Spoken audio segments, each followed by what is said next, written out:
अस्सलाम वालेकुम। आज का टॉपिक है मेडिकल ओथ, हिप्पोक्रेटिक ओथ, जिसके बारे में बहुत ज़्यादा अक्सर हम लोग सोशल मीडिया पे भी सुनते हैं, डिस्कशंस हो रही होती हैं, जो डॉक्टर्स को उनको ओथ याद दिलाया जाता है। तो उस ओथ के हवाले से मैं बात करना चाह रहा हूँ। सबसे पहले तो बात करते हैं हिप्पोक्रेट्स यानी जिन्हें उर्दू में बुकरात कहा जाता है, फादर ऑफ मेडिसिन। आज से तकरीबन 300 बिफोर क्राइस्ट यानी हज़रत ईसा अलैहिस्सलाम के पैदा होने से 300 साल पहले बुकरात यानी कि हिप्पोक्रेट्स ने, जो कि फ़ादर ऑफ मेडिसिन कहे जाते हैं, उन्होंने एक मेडिकल ओथ तश्कील दिया था जिसको कहा जाता है हिप्पोक्रेटिक ओथ।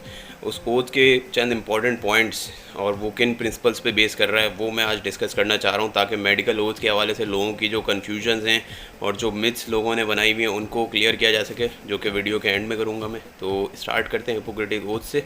हिप्पोक्रेटिक ओथ में पहला पॉइंट जो जहाँ से जो ओथ स्टार्ट हो रहा है, तो उन्होंने ग्रीक, क्योंकि वो ग्रीक सिविलाइजेशन थी, तो उन्होंने लोगों ने अपने ग्रीक गॉड्स का नाम लिया है कि उनकी कसम खा के वो ओथ स्टार्ट हो रहा है, जिसमें सबसे पहला नाम अपोलो फिजिशियन का है। अपोलो वाज़ेह है कि उनका ग्रीक गॉड होता था, जो कि गॉड ऑफ म्यूज़िक और हेल्थ कंसिडर किया जाता था, यानी कि शिफा को उसी गॉड की तरफ रिलेट किया जाता था। तो उस अपोलो फिजिशियन, एक्लिपियस, हाइजिया और दीगर गॉड के नाम लेते हुए उन्होंने ये ओथ स्टार्ट किया है। और ये उसका पहला पॉइंट ये कि to hold my teachers in this art equal to my parents.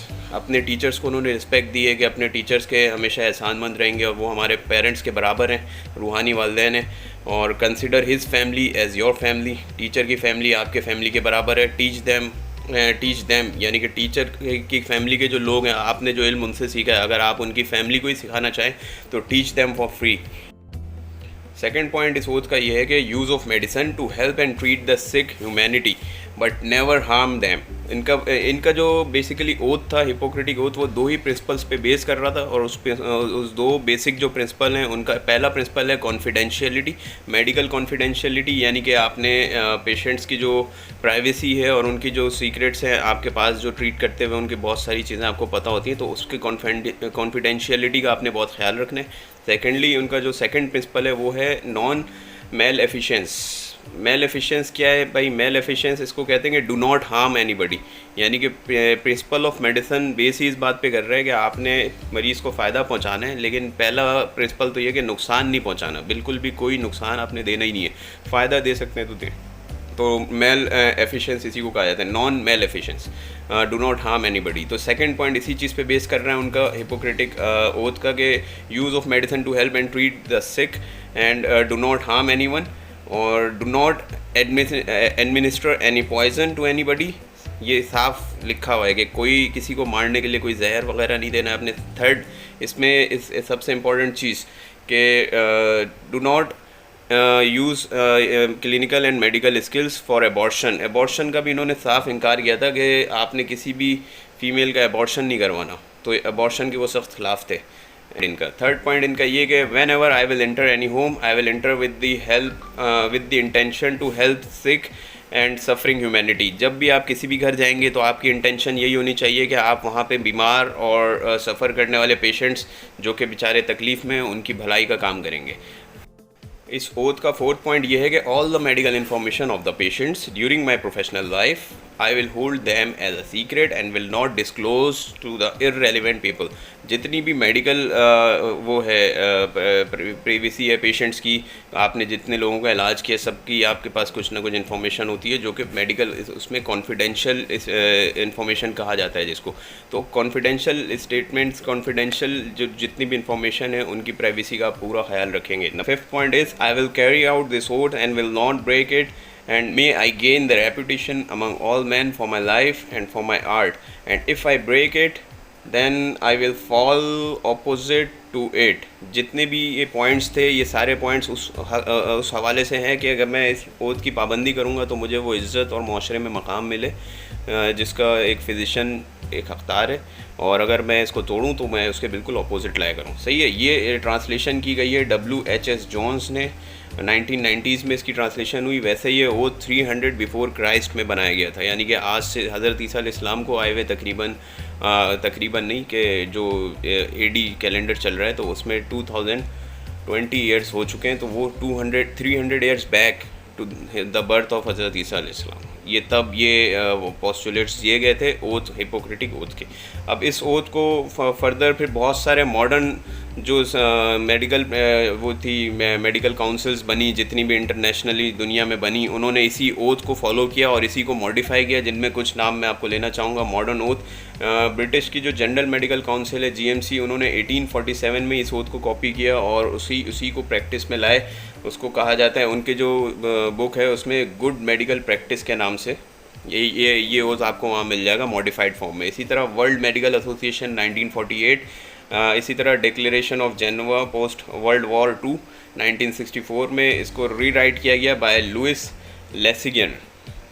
लेसिगियन ने जो इसको 1964 में रीराइट किया है, उसमें इसको थोड़ा सा मॉडिफाई और किया गया, क्योंकि इस ओथ में जो ग्रीक हैं वो अपने गॉड्स का नाम लेके उनके नाम पे कसम खा के हेल्प ले रहे थे, तो इसको थोड़ा सा उन्होंने गॉड्स के नाम को चेंज किया और सिर्फ डायरेक्ट कॉमन पीपल के नाम पे ये कसम खाई गई कि मैं लोगों से कसम खा के ये कहता हूँ। इस तरह इस ओथ का मतलब इसको रीराइट किया गया इस तरह, और उसमें ये है कि I swear to fulfil the best of my ability and judgement, respect of scientific knowledge by seniors and share my knowledge to juniors who will follow। Third point ये है कि application of my knowledge for the benefit of sick humanity, avoiding overtreating and therapeutic nihilism. ये एक point है। Therapeutic nihilism ये क्या है? Therapeutic nihilism ये कि कुछ जगहों पे मेडिसिन रिक्वायर्ड नहीं होती, तो वहाँ पर पेशेंट को नेचुरली ठीक होने दिया जाता है, let their own bodies immunity work, तो इसको कहा जाता है थेराप्यूटिक निलिज्म। और ये सारी चीज़ें कि डॉक्टर्स, ये सारे जितने भी मैंने अभी तक आपसे और डिस्कस किए, उसमें यही बात आ रही है कि do not harm the patient and do good with your knowledge. आपको जितनी नॉलेज है उसमें रहते हुए आपने पेशेंट्स की भलाई का काम करना और उनको मज़ीद कोई हार्म नहीं देनी। तो ये अभी तक इस ओथ में भी यही बात हो रही है। इनका जो थर्ड पॉइंट है वो ये है कि I will not ashamed to say that I do not know और call my colleagues when skills of others are needed for the patient recovery. अगर किसी चीज़ के किसी केस के हवाले से मुझे नॉलेज नहीं है तो I will not be ashamed to call कि आई डू नॉट नो। साफ साफ आपने कहना है कि आपको नहीं पता। और अगर आपको सब स्पेशलिटीज़, दूसरी स्पेशलिटी में आपके कोलीग्स हैं, सर्जरी का केस आ गया है आप मेडिसिन के, तो आप अपने कोलीग से भी हेल्प और रेफरल बना के उनसे बाकायदा केस को रेफ़र करेंगे। ठीक है। Fourth point, confidentiality and privacy of the patient, same as previous. Fifth point, socio economic concerns of patient while treating them is very important। You should not only treat their illness but also take care of socio-economic issues। Socio-economic issues बहुत important होते हैं। तो हमें जो medical education दी जाती है उसमें history taking में सोशो-इकोनॉमिक हिस्ट्री भी लेना सिखाई जाती है। उसमें सबसे इंपॉर्टेंट कंसर्न्स यही होते हैं कि पेशेंट जो कि बेचारा बीमार है और बहुत परेशानी में, उसके ऊपर अगर पूरा घर बेस कर रहा है और वो घर का सरबराह भी है या इस तरह के कोई और इश्यूज़ हैं, तो फिर आपने उसके इन सब चीज़ों के फैक्टर्स को भी ख्याल रखते हुए उसकी ट्रीटमेंट इसी तरह मॉडिफाई करनी है कि वो सारी चीज़ें कम से कम मुतासिर हों। उसकी जॉब, अगर वो डेली वेजर है, रोज़ाना कमाने वाला बंदा है, और इसी तरह उसके और बहुत सारे सोशियो इकोनॉमिक इश्यूज़ होते हैं। मतलब डिटेल आपको अलग से बताई जाएगी। मतलब ये है कि अभी इतनी डिटेल तो यहाँ नहीं बता सकते, लेकिन ये है कि सोशियो इकोनॉमिक इश्यूज़ को भी ट्रीटमेंट के दौरान आपने कंसिडर करना है। ये मेडिकल एथिक्स और ओथ का हिस्सा है। ठीक है। Number 6, prevention of disease and prevention is always better than cure. सही है। नंबर 7, प्रिवेंशन ऑफ एनवायरनमेंट आपके एक कंसिडरेशन में होना चाहिए। Number 8, members of human society with extra and special obligation. जो डॉक्टर्स होते हैं वो सोसाइटी का वो हिस्सा हैं जिनके ऊपर एक्स्ट्रा और स्पेशल ऑब्लिगेशंस होती हैं to save other human beings and to help the suffering humanity. ठीक है। ये 1993 में इसको दोबारा मॉडिफाई किया गया और अब तक यही ओथ है जो कि डिफरेंट मॉडिफिकेशंस के बाद दुनिया भर में लागू हो रहा है और फॉलो किया जा रहा है। ठीक है। अब इसमें 2 पॉइंट्स ऐसे थे जो थोड़े से कंट्रोवर्शियल थे। एक तो इसमें ये था कि जिसको यूथनेसिया कहा जाता है। Euthanasia is deliberate killing of patient, critically ill patient, जिसकी कोई इस तरह की आउटकम और पॉजिटिव आउटकम एक्सपेक्टेड ही ना हो, वो बिल्कुल एंड ऑफ लाइफ में और बहुत ज़्यादा तकलीफ़ में पेशेंट हो, तो उसको यूथनेसिया का टॉपिक है ये।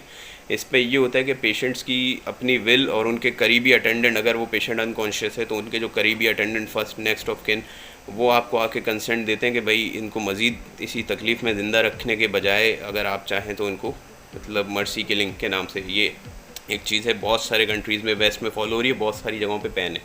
तो इस ओथ में, क्योंकि हिपोक्रेटिक ओथ में तो साफ इनकार किया गया था कि मैं तो कोई भी इस तरह का इंजेक्शन, पेशेंट के बोलने पर भी, इंजेक्शन तो ये है कि कोई भी इस तरह की मेडिसिन पेशेंट के कहने पर भी उन्हें नहीं प्रोवाइड करूँगा जिससे उनकी जान जाए और मतलब वो वफ़ात पा जाएँ। इसी तरह दूसरा पॉइंट अबॉर्शन के हवाले से था। अबॉर्शन अब एक डिबेटेबल टॉपिक है दुनिया भर में, हमारे मज़हब में तो हराम करार दिया गया, तो पाकिस्तान के क़वानीन के मुताबिक तो abortion strictly not allowed until and unless के फ़ीमेल की यानी कि मदर मैटरनल लाइफ को ख़तरा हो, तो इस केस में अबॉर्शन करवाया जा सकता है। उसके अलावा अबॉर्शन पाकिस्तान में मेडिकल एथिक्स के हिसाब से ममनू है, लेकिन बाकी दुनिया भर में इट्स अ डिबेटेबल टॉपिक। तो इस ओथ के बनने के बाद 14% जो मेडिकल ऑर्गेनाइजेशंस हैं दुनिया में, जो एसोसिएशंस हैं जिनके अंडर में पूरे पूरे कंट्रीज़ रन कर रहे हैं, तो उनमें 14% मेडिकल ओथ्स जो हैं उसमें बैन कर दिया गया यूथेनेसिया को, और 8% मेडिकल ऑर्गेनाइजेशन और एसोसिएशंस ने बैन कर दिया अबॉर्शंस को। उसके अलावा 8% के अलावा अबॉर्शन अलाउड है, तो वो ओथ का हिस्सा नहीं रही। इसी तरह Islamic medical association of north America, जिसने मुस्लिम डॉक्टर्स के लिए इसी ओथ को मज़ीद मॉडिफाई किया, तो उस मॉडिफिकेशन के अंदर भी बेसिक प्रिंसिपल यही रहे, एक तो आपने do not harm the patients, और नेक्स्ट के help the suffering humanity with your knowledge and practice, clinical practice. उसको मज़ीद मॉडिफाई करते हुए उन्होंने 2 पॉइंट्स और ऐड किए इस ओथ में। पहला पॉइंट यही, जैसे कि इस्लामिक आइडियोलॉजीज इस पर बेस करिए, sovereignty of entire universe belongs to Allah almighty. Allah ने आपको पावर दी है, नॉलेज दी है, तो उस नॉलेज का आप अच्छे से इस्तेमाल करते हुए लोगों की वेलफेयर और भलाई का काम करेंगे। सेकेंडली, इस इस्लामिक मेडिकल एसोसिएशन का जो ओथ जिस पॉइंट पे एंड हो रहा है वो बड़ा खूबसूरत पॉइंट है। उसमें एक उन्होंने आयत कोट की है कि एक इंसान की जान बचाना तमाम इंसानियत की जान बचाने के बराबर है, और इसी तरह किसी एक इंसान को मारना तमाम इंसानियत को मारने के बराबर है। ये मफहूम है उस आयत का। तो उस पर ये जो इस्लामिक मेडिकल एसोसिएशन का ओथ है वो एंड होता है। सारे पॉइंट्स सेम है। अब मैं इन पॉइंट्स को सामने रखते हुए ये बताना चाहूँगा कि जिस तरह का एक गलत कॉन्सेप्ट हमारे सोसाइटी में पेश किया जाता है कि डॉक्टर्स हैं, आपने तो ओथ लिया हुआ है कि कोई भी जंगी हालात चल रहे हो, सामने से कोई बंदा आप पे फायरिंग कर रहा हो, आपने पेशेंट बचाना है, तो ये गलत कॉन्सेप्ट है। ठीक है, पर्सनल सेफ्टी भी एक चीज़ होती है, और इस चीज़ का हमेशा इस जितनी जगहों पर भी मैंने ये ओथ पढ़े हैं, मैंने इसको एज अ समरी यहाँ पर पेश किया, समराइज्ड करके आपके सामने बयान किया। तो उसमें यही था कि पेशेंट की कंसेंट के बगैर तो आप किसी पेशेंट का ट्रीटमेंट नहीं कर सकते। अगर पेशेंट अपना इलाज नहीं करवाना चाह रहा तो आपने उसको कोशिश करनी है काउंसिल करने की, नहीं सुनता तो उसकी मर्ज़ी, आपने रिटर्न में उससे ले लेना है कि I was not willing to get treatment from you. उसने आपको लिख कर दे दिया, आप बरियल ज़िम्मा हो गया, आपके ज़िम्मे फिर कोई कंपल्शन नहीं रही और वो अपनी मर्ज़ी का मालिक है। लेकिन अगर इसी तरह कोई इस तरह का पेशेंट आता है जो बहुत ज़्यादा वायलेंट पेशेंट है, तो उस वायलेंट पेशेंट को भी आप डील करने के वो नहीं है, ज़िम्मेदार नहीं है। वायलेंट पेशेंट के या वायलेंट अटेंडेंट उनके साथ हैं। ये Pakistan medical and dental council के जो वो हैं मेडिकल एथिक्स, उसके पेज पे बाकायदा ये रूल मौजूद है। मैं अभी यहाँ पे पिक्चर भी लगा देता हूँ।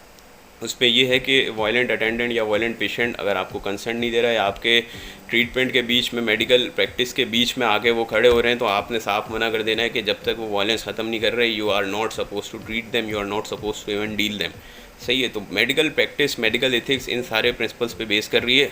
आवाम मुश्किल में होती है, हमारी आवाम ने हर चीज़ के बहाने बनाए हुए हैं कि वो तकलीफ़ में, उनका पेशेंट तकलीफ़ में, तो हॉस्पिटल में आके तोड़ फोड़ करना जायज़, हॉस्पिटल में आके बदतमीज़ी करना मेडिकल प्रैक्टिशनर्स से और स्टाफ से, नर्सिंग स्टाफ से जायज़। तो ये सारी चीज़ें गलत प्रैक्टिस हैं, और इसमें मेडिकल ओथ का इतना ही रोल है कि मेडिकल ओथ हमें सिखाता है कि किसी को मज़ीद हार्म नहीं करना है, लेकिन इस सिलसिले में अपने ऊपर भी हार्म नहीं होने देना है। तो अगर आपके ऊपर कोई आके वायलेंस कर रहा है और आपके साथ आगे बदतमीज़ी कर रहा है, तो you are not suppose to treat them, you are suppose to ask them to be patient, be calm. और अगर वो काम डाउन नहीं होते तो आपने सिंपली पीछे का रास्ता इख्तियार करना है, पीछे होकर खड़े हो जाना है जब तक वो वायलेंस ख़त्म नहीं होती या फिर कोई हेल्प नहीं आ जाती सिक्योरिटी पॉइंट ऑफ व्यू से कि वो आएँ और आपको बचाएँ। तो इस पॉइंट को मैं इतनी तफसीलन वीडियो बनाने का एक ही मकसद था, वो ये था कि मेडिकल ओथ्स को ज़रा क्लियर करके आवाम के सामने पेश करूं कि कोई भी डॉक्टर, कोई भी मेडिकल प्रैक्टिशनर कभी भी ये नहीं चाहेगा कि उसके पेशेंट सफ़र करें, उसका पेशेंट उसके हाथ से ख़राब हो, उसका पेशेंट एक्सपायर हो जाए और उस पर डॉक्टर का नाम पूरी मार्केट में ख़राब हो। कोई भी डॉक्टर इस तरह ये कभी भी नहीं चाहेगा, क्योंकि डॉक्टर्स भी हमेशा से अव्वलीन तरजीह डॉक्टर्स की ये रही है कि उसके पेशेंट ट्रीट हों, उनका नाम अच्छे से अच्छा हो, लोग कहें कि यार फ़लाँ डॉक्टर बड़ा डॉक्टर हो, उसके हाथ में बड़ी शिफा है और सारे मरीज़ वहाँ भेजे जाएँ। हर डॉक्टर की हमेशा से यही प्रैक्टिस रहती है और यही उनकी इंटेंशंस होती हैं। उसके अलावा अगर कोई क्रिटिकली इल पेशेंट है जो हज़ार कोशिशों के बावजूद नहीं बच पाया, तो उसमें कभी भी ये नहीं होता कि डॉक्टर ख़ुद चाह के उसको मार दे और बदला ले ले और ये करे। इस तरह का कभी भी किसी डॉक्टर का कोई इंटेंशन नहीं रहा, मैंने तो नहीं देखा, और ना ही एथिक्स में सिखाया गया। तो एथिक्स हमेशा ये सिखाती कि आपने सफरिंग ह्यूमैनिटी की हेल्प करनी है, आपने do not harm anybody. Patient को आप ठीक नहीं कर सकते, आपकी नॉलेज नहीं है तो आप मना कर दें, कि I do not know about this case, and further refer कर दें रेलिवेंट डिपार्टमेंट। तो दैट्स और दैट